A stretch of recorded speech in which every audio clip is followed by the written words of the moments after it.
जय भीम, जय आदिवासी मित्रांनो. आपण काही दिवसापूर्वी नाशिक जिल्हाधिकारी, निफाड प्रांत, चांदवड प्रांत आणि अनेक तहसीलदारांना आपण एक निवेदन दिलं होतं. या निवेदनावर कुठल्याही प्रकारची अंमलबजावणी झालेली नाहीये. हे बघू शकता. जर येणाऱ्या काळामध्ये जर या प्रशासनाने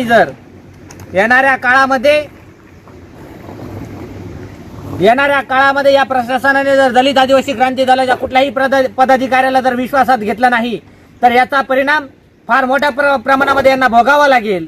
नाहीतर आम्ही दलित आदिवासी क्रांती दलाचे सर्व कार्यकर्ते पदाधिकारी आमच्या परिवाराला घेऊन आम्ही नाशिक जिल्हाधिकार्यालयापाशी उपोषणाला बसल्याशिवाय राहणार नाही, असा मी शासनाला जाहीरपणे इशारा देऊ इच्छितो. आमच्या मागण्या फक्त लोकांना न्याय द्यावा एवढ्याच आहे.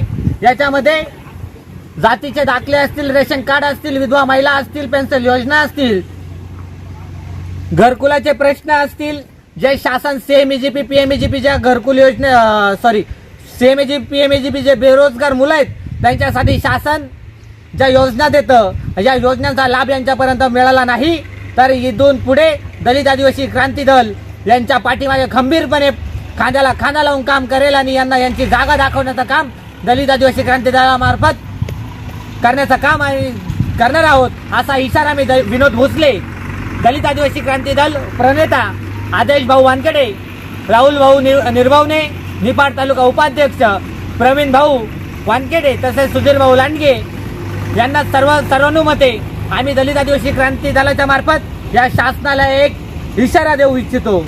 जय भीम, जय आदिवासी.